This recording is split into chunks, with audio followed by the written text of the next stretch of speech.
सबसे पहले हमारे अधिकार की तो बात छोड़िए, ठाकुर के अधिकार पे कहाँ फर्क पड़ रहा है। उनके आराम में खलल, पहला फर्क।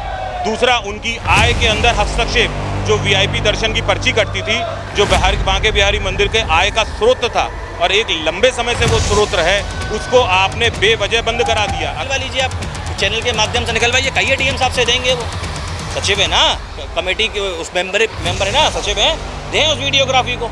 कौन कौन गोस्वामी ने विरोध किया, और जिन गोस्वामियों ने ठाकुर जी के आराम में खलल का विरोध नहीं किया, वो वही हैं जिन्होंने द्रौपदी के चीरहरण में मौन बैठे थे।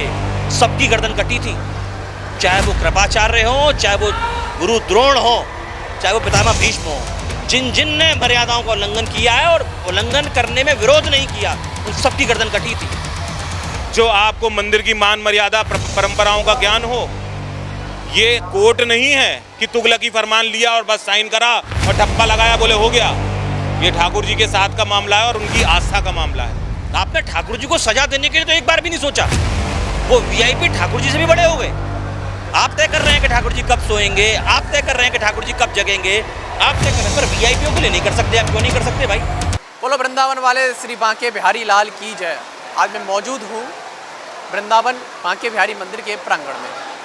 हाई पावर कमेटी जो कि सुप्रीम कोर्ट द्वारा बनाई गई है, उसने निर्णय कई लिए, लेकिन एक निर्णय जिसका विरोध लगातार बहुत ज़्यादा हो रहा है, पब्लिक भी कर रही है, कि जो 45 मिनट का समय ठाकुर जी के दर्शन में बढ़ाया गया है, वो परंपरा के खिलाफ है, मंदिर के मर्यादाओं के खिलाफ है। यहाँ पर मेरे साथ मौजूद हैं बांके बिहारी मंदिर के गोस्वामी रजत गोस्वामी है, हिमांशु गोस्वामी है। बातचीत में इनसे करूँगा। जी, आप जो हाई पावर कमेटी बनी है, फैसले उसने कई लिए, लेकिन एक फैसला जिसका गोस्वामी समाज के अलावा अन्य लोग भी विरोध कर रहे हैं, चाहे वो आम जनमानस क्यों ना हो, कि ठाकुर जी के दर्शन में जो 45 मिनट बढ़ाए गए हैं, वो मर्यादाओं को तोड़ रहा है।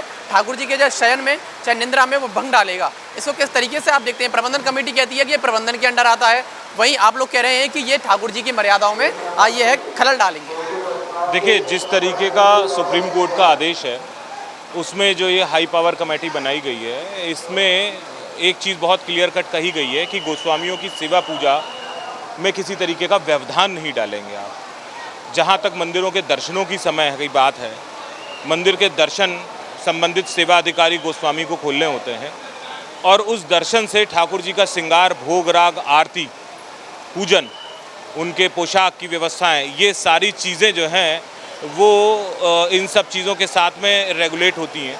यदि आप समय में किसी तरीके का हस्तक्षेप करते हैं, तो निश्चित तौर पर कहीं ना कहीं ठाकुर जी की सेवाओं में जो है ये हितकर नहीं होगा, इसमें बाधाएं पड़ेंगी, समस्याएं क्रिएट होंगी। हमारे यहाँ परंपरागत रूप से मंदिर का समय सारणी बनी हुई है, और इस समय सारणी को पहले भी एक बार सिविल जज जूनियर डिवीज़न के माध्यम से बढ़ाया गया, जिस पर कि PIL 1509 में एक स्टे लगा दिया गया कि मंदिर से संबंधित जो भी समय सारणी है वो जैसा चल रही है वैसा चलेगी। मेरे समझ में ये नहीं आता है कि ये हाई पावर प्रबंध कमेटी जो है, इसका नाम हाई है, लेकिन कहीं पर भी ये नहीं लिखा हुआ है कि ये हाई कोर्ट से ऊपर है। तो ये हाई कोर्ट के आदेशों के खिलाफ कोई आदेश कर सकती है या नहीं कर सकती है, ये तो संबंधित अध्यक्ष महोदय जो खुद हाई कोर्ट के रिटायर्ड जज साहब हैं वो बता सकते हैं। जहाँ तक गोस्वामियों के पक्ष की बात है, तो हम इसके बिल्कुल सरासर खिलाफ हैं। ठाकुर जी की सेवा पूजा में किसी तरीके का व्यवधान हम नहीं चाहेंगे। ये जो ठाकुर जी के समय, आराम के समय में जो खलल करा जा रहा है, ये भी हम नहीं चाहते। जी बिल्कुल। आप जो हाई पावर कमेटी बनी है, उसमें 4 गोस्वामी हैं बांके बिहारी मंदिर के।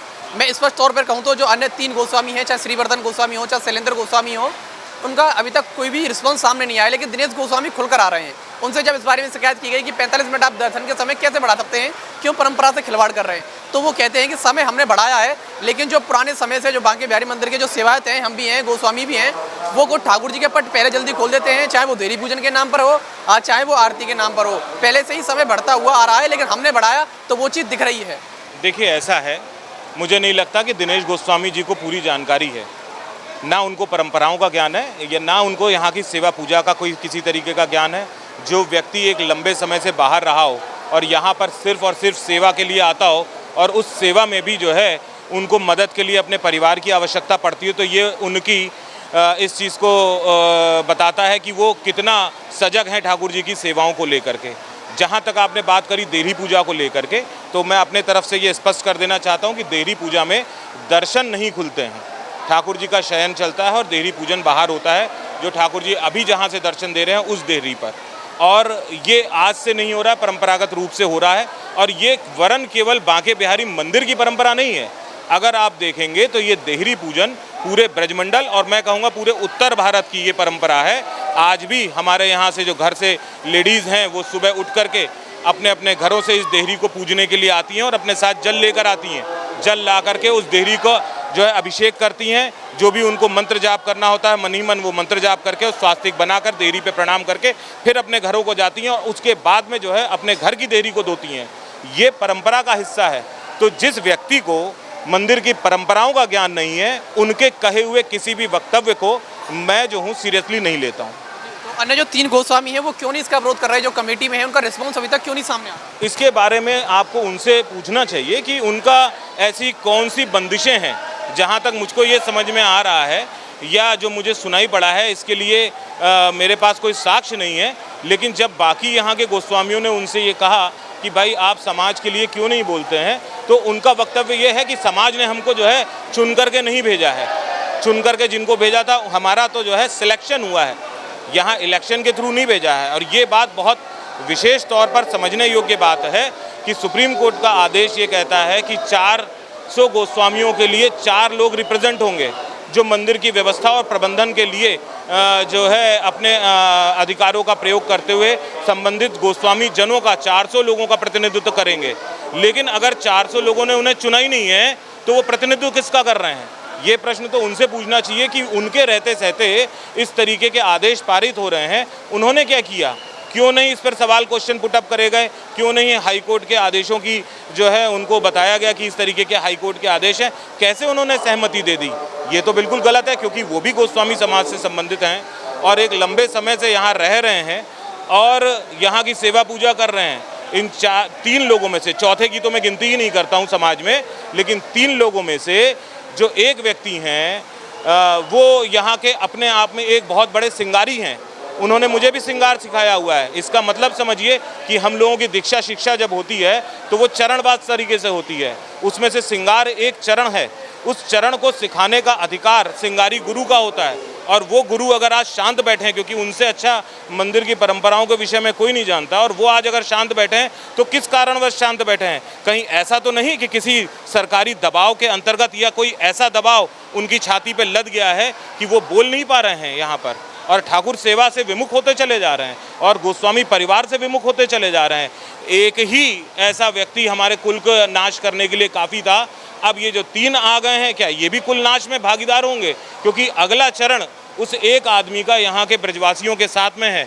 जितना कि मुझे आज पता चला है, उन्होंने एक नया सुझाव देने के लिए और उनके साथ उनके ऐसे कुछ पिट्ठू लोग जो हैं, जिसमें उन्होंने सहमति दिखाई कि यहाँ के जो ब्रजवासी दुकानदार हैं जो ठाकुर जी के लिए प्रसाद बनाते हैं और वो प्रसाद गर्भगृह में जाकर ठाकुर जी को भोग लगता है, उस पर रोक लगाने की भी बात शुरू कर दी गई है। आने वाले समय में ये कोई बहुत बड़ी बात नहीं होगी कि मंदिर के अंदर आम श्रद्धालु ना तो माला ला पाएगा, ना फूल ला पाएगा, ना प्रसाद ला पाएगा। जी बिल्कुल, जो दर्शनों का समय बढ़ा है उसके खिलाफ आज जो कोर्ट में है याचिका दायर की गई है।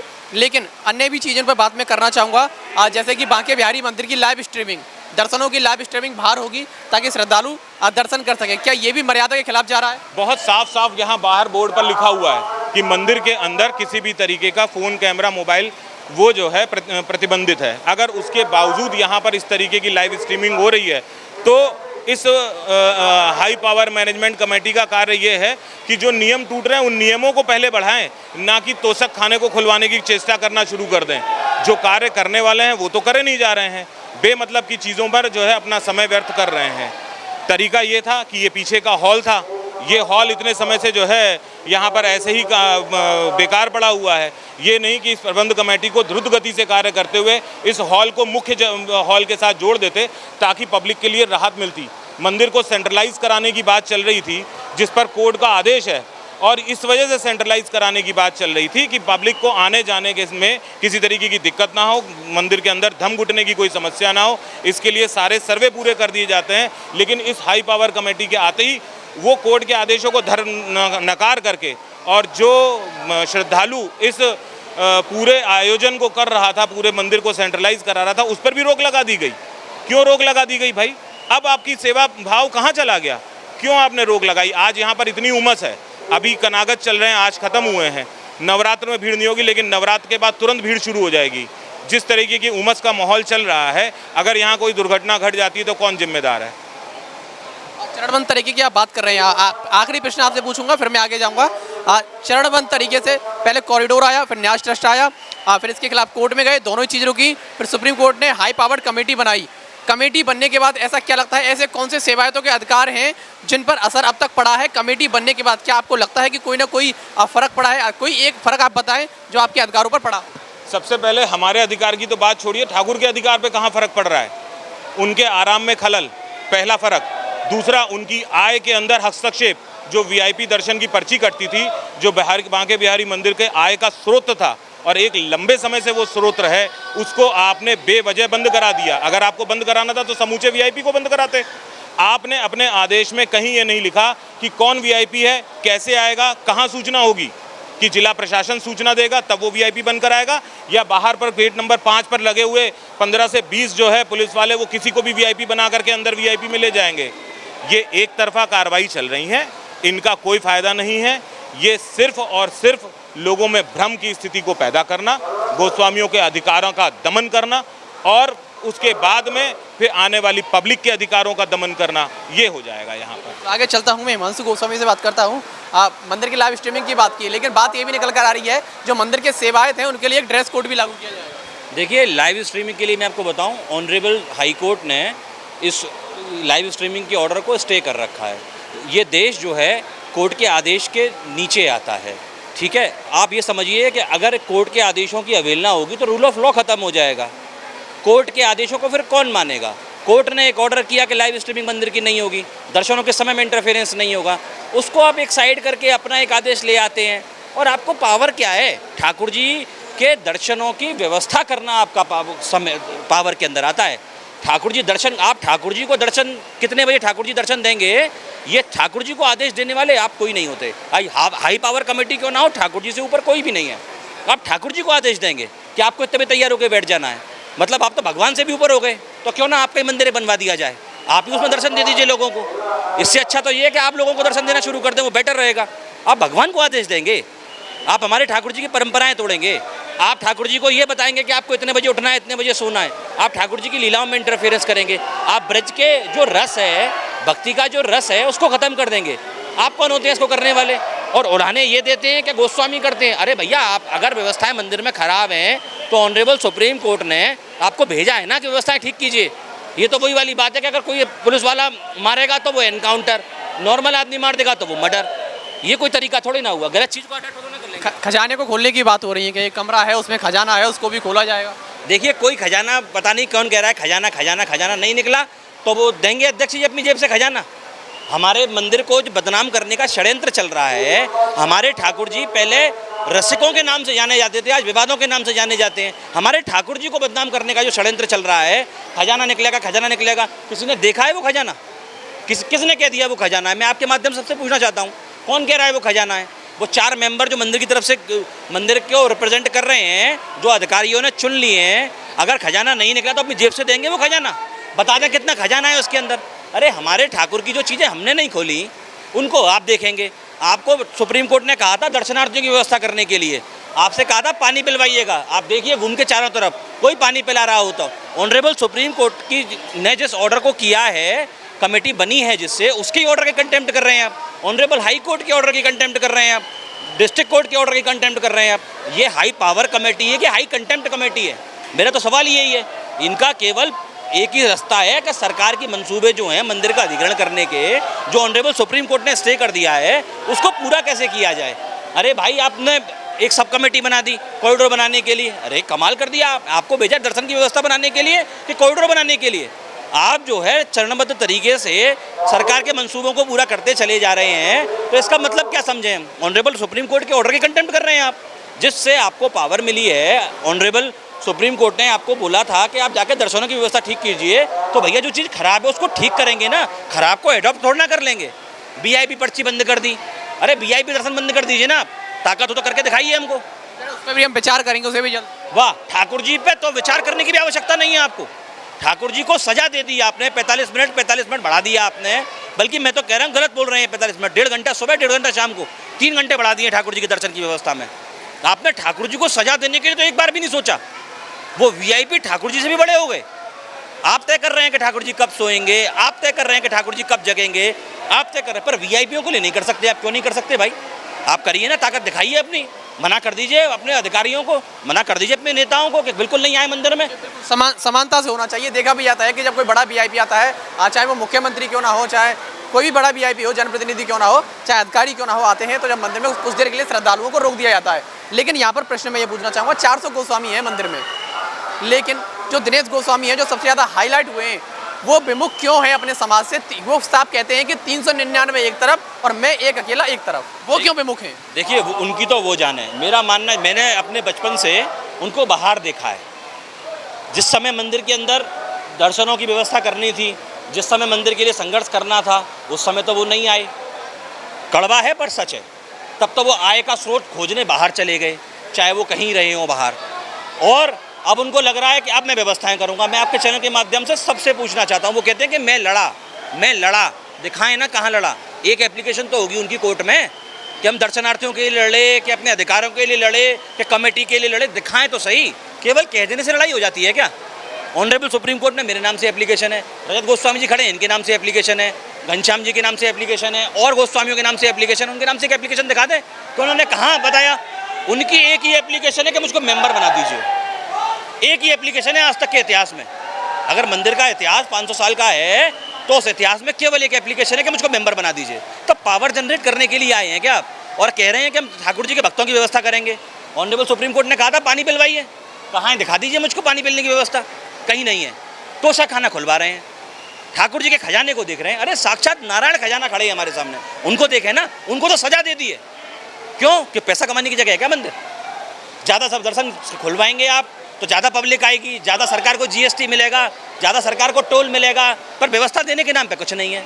भगवान को सजा भक्तों के लिए दी जा रही है। ऐसा कौन सा भक्त है जो ठाकुर जी को सजा दे देगा? बताएं मुझे। दर्शनों का समय बढ़ाया है, वो अभी लागू नहीं हुआ है, अभी प्रपोजल रखा गया है। लेकिन मेरा प्रश्न वही है कि कमेटी बनने के बाद आपको क्या लगता है मंदिर पर क्या असर पड़ा है? जो बांके बिहारी जी के जो सेवायत हैं, क्या केवल अधिकारों के नाम पर एक सेवा छोड़ दी है कि हाँ हम आपकी सेवाओं में बदलाव नहीं करेंगे, बाकी पूरा मन बना चुके हैं वो सारी व्यवस्थाओं में बदलाव करने के लिए, चाहे परंपरा हो चाहे कुछ भी हो? फर्क क्या मंदिर पर पड़ा है और आपके अधिकारों पर क्या फर्क पड़ा? देखिए हमारे अधिकार तो बाद में आते हैं, पहले हमारे आराध्य के अधिकार आते हैं। आप ये समझिए 24 घंटे हैं, 24 घंटे में हमारे ठाकुर जी जो हैं लगभग 7 से 8 घंटे दर्शन देते हैं, 7.5 से 8 घंटे दर्शन देते हैं। उसके बाद हमको ठाकुर जी को 1-1.5 घंटा पहले उठाना पड़ता है, 1-1.5 घंटे बाद तक सुलाते हैं। एक एवरेज लगाया जाए तो 24 घंटे में से लगभग 14 से 15 घंटे ठाकुर जी दर्शन की व्यवस्था में रहते हैं, ठाकुर जी के उठने से लेकर रात को शयन करने तक। 24 घंटे में से 15 घंटे ठाकुर जी दर्शन की व्यवस्था में है, जिसमें कि ठाकुर जी का श्रृंगार भी होता है, ठाकुर जी का भोग भी लगता है, ठाकुर जी को आराम भी करना होता है, ठाकुर जी के चरण भी दबाने होते हैं हम लोगों को, ठाकुर जी का श्रृंगार हटाना भी होता है हम लोगों को। 24 घंटे में से ठाकुर जी को सजा दे दी आपने 15 घंटे, तो और 20 घंटे कर दीजिए, करके दिखा दें अध्यक्ष जी 24 घंटे काम। ये तो वही वाली बात हो गई, वो कोर्ट से आते हैं कि अगर कोर्ट में प्रेशर है तो क्या कोर्ट को 24 घंटे खोल देंगे आप? नहीं खोल सकते, क्यों? उनके मौलिक अधिकार है। हमारे ठाकुर जी को कोई मौलिक अधिकार नहीं है। हमारे अधिकारों की बात तो बाद में आती है, पहले हमारे ठाकुर जी के अधिकारों पे कुठाराघात हो रहा है। सुप्रीम कोर्ट का ऑर्डर जो है उस पर ही कुठाराघात हो रहा है, उसी की कंटेम्प्ट कर रहे हैं। ऑनरेबल हाई कोर्ट के ऑर्डर की कंटेम्प्ट कर रहे हैं। किसी से डर नहीं लगता है इनको। रूल ऑफ लॉ खत्म हो जाएगा तो देश किसके भरोसे चलेगा? एक न्यायपालिका तो है जो आम लोगों को एक भरोसा रहता है कि कोर्ट के ऑर्डर की अवहेलना नहीं होगी। सीना ठोक के कोर्ट के ऑर्डरों की अवहेलना हो रही है। जिस ऑर्डर से हाई पावर कमेटी बनी हुई है उसी ऑर्डर की अवहेलना हो रही है। अरे ठाकुर जी के दर्शन की व्यवस्था करने को नहीं कहा था, दर्शनार्थी की व्यवस्था करने को कहा था, ये नहीं कहा था सेवा। और केवल हवा में आदेश दिए जा रहे हैं, हवा में ही जो है फैसले लिए जा रहे हैं। एक और फैसला उन्होंने लिया है कि जो मंदिर की जो वर्तमान सुरक्षा व्यवस्था है वो राजस्थान सिक्योरिटी के हाथ में है, लेकिन अब इसको बदलकर या तो हम किसी पूर्व सैनिकों को देंगे या फिर किसी ऐसी कंपनी को देंगे जो इसका बेहतर रिजल्ट दे सके। क्या लगता है कि अगर सुरक्षा गार्ड बदलेंगे तो जो व्यवस्था है वो पूरी तरीके से ठीक हो जाएंगी? देखिए आपका जो प्रश्न है उससे पहले मैं चाहूँगा आपके कैमरामैन वहाँ पीछे एक आवश्यक सूचना है वहाँ पर जूम करके दिखा दें आपके माध्यम से, और मुझको ये बता दिया जाए कि आज तक ये बोर्ड नए रंगवा पुतवा कर लगवा दिए गए हैं अध्यक्ष जी के माध्यम से या जो हमारे सचिव जी हैं उनके माध्यम से कितने लोगों के मोबाइल फ़ोन और कैमरे जब्त किए गए? पहला प्रश्न तो मेरा उनसे ये है। दूसरा प्रश्न ये है कि जिस तोशक खाने की बात ये करते हैं चारों मेंबरों में से और बाकी प्रशासन में से किसके पास में क्या ऑथेंटिकेशन जानकारी है कि उस तोशक खाने में जो है किसी तरीके का खजाना है। इसकी जानकारी, कोई ऑथेंटिकेशन, कोई पेपर, कोई एविडेंस कुछ है कि जिसको चाहेंगे आप उसको खुलवा देंगे जा करके। अब तीसरी बात आ गई कि आपने मुझसे कहा कि यहाँ पर जो सिक्योरिटी है, देखिए जहाँ तक ये सिक्योरिटी चल रही है, पहले भी पूर्व में ये 2013 के बाद से कई बार बदली जा चुकी है। अगर उनको ऐसा लगता है कि ये सिक्योरिटी उनके माफिक कार्य नहीं कर रही है, ठीक है, अमूमन जितने भी शासक आते हैं वो यही सोच के चलते हैं कि भाई सबसे पहले जो है सेना बदली जाए, तो मेरे हिसाब से बदल देनी चाहिए। ये उनके अधिकार क्षेत्र में आता है, बदल दीजिए। आप व्यवस्थाएं सुचारू रूप से चला करके दिखाइए, पब्लिक हित के लिए कार्य कीजिए, मंदिर को सेंट्रलाइज कराइए। मंदिर में क्यू सिस्टम आपने करा है, लेकिन वो क्यू सिस्टम कारगर यूँ नहीं हो रहा क्योंकि आगे VIP की व्यवस्था है। उसके लिए आपको लोगों से बात करनी पड़ेगी, लोगों का समर्थन चाहिए आपको, क्योंकि उसमें कई सारे आदेश ऐसे आ रहे हैं। यहाँ पर जितने भी विशेष उत्सव होते हैं तब यही जिलाधिकारी महोदय और SSP महोदय यहाँ आकर के एक मीटिंग आहूत करते हैं कि संबंधित जो है एक उत्सव आ रहा है और इस पर आप समय से पहले जो है दर्शन खोल लें। एक दिन की बात अलग होती है, लेकिन रेगुलर रूप में अगर इस तरीके से दर्शन रोज खुलेंगे जल्दी से जल्दी, तो ये तो ठाकुर जी के आराम में खलल, प्लस ठाकुर जी के श्रृंगार की व्यवस्थाओं में उनमें दिक्कत, हम लोगों की सेवाओं में दिक्कत। आने वाले समय में अभी फूल बंगले बनेंगे, वो कैसे बन पाएंगे? और जो उत्सव होंगे जिसमें ठाकुर जी बाहर आते हैं, जब आपके दर्शन ही देर से बंद होंगे, 12:30 बजे आप आरती करा रहे हैं, 1:30 बजे जा करके पुजारी निकलेगा, 3 बजे फिर वो वापस आ जाएगा, तो 1.5 घंटे ठाकुर जी कैसे शयन करेंगे? और उस 1.5 घंटे में मंदिर में फूल बंगला कैसे बन जाएगा? या अभी शरद पूर्णिमा का जो उत्सव आएगा उसमें सिंहासन कैसे बाहर आएगा? या झूले की व्यवस्था कैसे होगी? क्या मतलब सब हवाई बिना सोचे समझे आप सुझाव क्यों नहीं ले जा रहे हैं? जब और भी गोस्वामी हैं, उन्हें भी पता है कि सेवा कैसे होती है, उन्होंने वो क्यों नहीं उठा रहे प्रश्न? मैं तो ये जानना चाहता हूँ, आपके पास किसी मंदिर के संचालन की किसी भी तरीके की कोई जानकारी है? कभी किसी समितियों में रहे हैं जो आपको मंदिर की मान मर्यादा परंपराओं का ज्ञान हो? ये कोर्ट नहीं है कि तुगलकी फरमान लिया और बस साइन करा और ठप्पा लगाया बोले हो गया।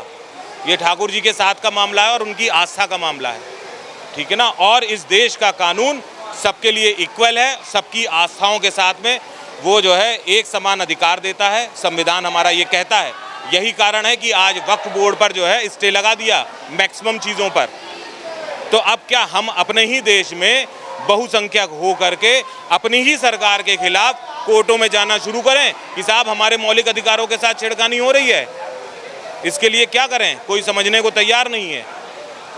प्रश्न बड़े हैं व्यवस्थाओं को लेकर भी। जी आप जी माध्यम से बताना चाहता हूँ, हाई पावर कमेटी की व्यवस्थाएं जो ना, अभी आपको एक बोर्ड दिखाया है, आप नीचे अपने कैमरामैन से कहूँगा दिखाइए, ये सफाई है विश्वविख्यात मंदिर की, दिखाएं इसका, जरा दिखा दीजिए, इस गंदगी को दिखाएं, ये दिखाएं इसको, ये व्यवस्था है इनकी।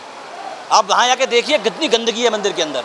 जो काम करने के हैं वो नहीं होंगे, ठाकुर जी को व्यवस्थित करेंगे। अरे दर्शनार्थियों को व्यवस्थित करो, भले आदमी हो, दर्शनार्थियों को। अभी आप देखिए कितनी गंदगी हो रही है वहाँ पे। गेट नंबर 5 के बाहर देख लीजिए, गेट नंबर 4 के बाहर देख लीजिए, लोग निकल नहीं सकते हैं, पैरों में कक्कड़ चुभ रहे हैं, करने के काम नहीं होंगे इनसे।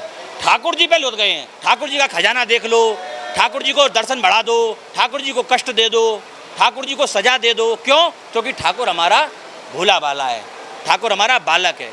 उसका अपराध ये है कि वो सहजता से सबको दर्शन देने को तैयार है, तो उसको सजा देते चले जाओ। 24 घंटे कोर्ट को कर दे, कोर्ट ऑर्डर 24 घंटे कोर्ट खुलेंगी, 12 महीने 30 दिन, मंदिर तो 12 महीने 30 दिन खुलता है ना। कोर्ट कर दे अपना 24 घंटे का ऑर्डर, कोई भी कोर्ट कर दे। छुट्टी भी लेता है भी। हमारे ठाकुर की कोई छुट्टी नहीं है, हमारे ठाकुर की कोई छुट्टी नहीं है, हम सेवाएं तो की कोई छुट्टी नहीं है। हम एक दिन भी 1 घंटा भी अगर मंदिर देर से खुल जाए, कभी ठाकुर जी का श्रृंगार में कोई दिक्कत हो जाए तो आफत मचा देंगे हमारी जान के लिए, कोर्ट छुट्टी लेगी। इस दुनिया के, इस हिंदुस्तान के 140 करोड़ लोगों का मौलिक अधिकार है, हमारे ठाकुर जी का कोई मौलिक अधिकार नहीं है। मैं आपके माध्यम से पूछना चाहता हूँ कि ठाकुर जी थकते नहीं हैं हमारे? अगर ये शिव साक्षात नारायण खड़े हैं तो इनको थकान भी होती है। और इनको जो मूर्ति मानने वाले लोग हैं अपने घर बैठे मूर्ति का दर्शन घर में कर लें, जाने की जरूरत क्या है?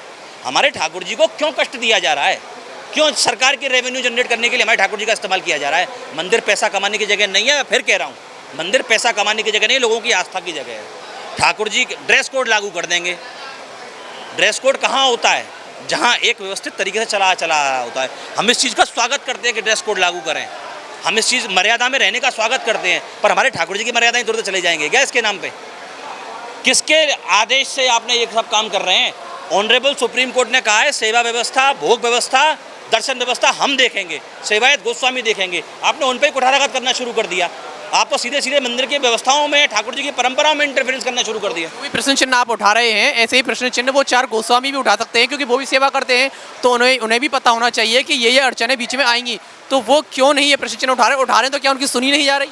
देखिए, जहाँ तक मुझे पता चला है, उन लोगों ने विरोध भी किया है, तो उनका विरोध नोट नहीं होता है। वहाँ पे वीडियोग्राफी होती है, वीडियोग्राफी निकलवा लीजिए आप, चैनल के माध्यम से निकलवाइए, कहिए डीएम साहब से देंगे, वो सचिव है ना, कमेटी के उस मेंबर है ना, सचिव हैं, दें उस वीडियोग्राफी को, कौन कौन गोस्वामी ने विरोध किया। और जिन गोस्वामियों ने ठाकुर जी के आराम में खलल का विरोध नहीं किया, वो वही हैं जिन्होंने द्रौपदी के चीरहरण में मौन बैठे थे, सबकी गर्दन कटी थी, चाहे वो कृपाचार्य हो, चाहे वो गुरु द्रोण हो, चाहे वो पितामह भीष्म हो। जिन जिन ने मर्यादाओं का उल्लंघन किया है और उल्लंघन करने में विरोध नहीं किया, उन सबकी गर्दन कटी थी। ठाकुर जी ने किसी को नहीं बख्शा, तो हमारे ठाकुर जी वही हैं, भूले ना कोई नहीं बचेगा। ठाकुर जी की मर्यादाएं तोड़ने वाला कोई भी नहीं बचेगा, चुप बैठे रहेगा, वो गर्दन कटेगी उसकी। हमारे ठाकुर की मर्यादाओं का उल्लंघन नहीं होना चाहिए, ना हाई लेवल कमेटी करेगी, ना गोस्वामी समाज करेगा, ना कोई दर्शनार्थी करेगा, कोई भी नहीं कर सकता।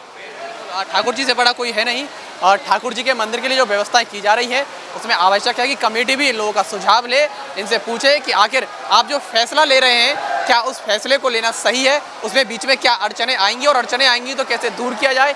क्या ये जो फैसला हम ले रहे हैं, चाहे वो समय बढ़ाने का हो, चाहे ड्रेस कोड का हो, चाहे अन्य कोई फैसला हो, क्या वो परंपराओं के बीच में आ रहा है? क्योंकि सभी को साथ लेकर चलें तो तभी बात बन पाएगी। कमेटी को इसलिए बनाया गया है कि वो समन्वय रखे गोस्वामियों के साथ भी, दर्शनार्थियों के साथ भी, और आसपास के लोगों के साथ भी, ताकि परंपराओं से खिलवाड़ ना हो, मंदिर की मर्यादाओं से खिलवाड़ ना हो, मंदिर में फ़ोन बैन हो, साफ सफाई बेहतर रहे, ताकि आप बेहतर तरीके से दर्शन कर पाएँ। लेकिन इसमें गोस्वामी समाज जो है, उनका पूरा साथ लेना चाहिए, और हर फैसला लेने से पहले कहीं ना कहीं इनकी मांग है कि एक बार इनसे ये पूछना चाहिए कि क्या आपका ये फैसला मंदिर की व्यवस्थाओं में, मंदिर की मर्यादाओं में, परंपराओं में कहीं अड़चन तो नहीं डालना जा रहा। अब देखने वाली बात यह है कि जो समय बढ़ाने का जो सबसे महत्वपूर्ण फैसला लिया गया है, उसके खिलाफ सिविल कोर्ट जूनियर डिवीजन में आज दायर कर दी गई है याचिका। अब इस याचिका पर आगे कोर्ट क्या सुनवाई करता है, और आगे क्या कुछ फैसला इस पर लिया जाता है, और कमेटी क्या अपने फैसले में बदलाव करेगी या नहीं करेगी, या तावत इसी फैसले को जारी रखेगी। हालांकि एक वीआईपी कल्चर को छोड़ दे तो उसके अलावा और भी कोई व्यवस्था बांके बिहारी मंदिर में अभी पूरी तरीके से लागू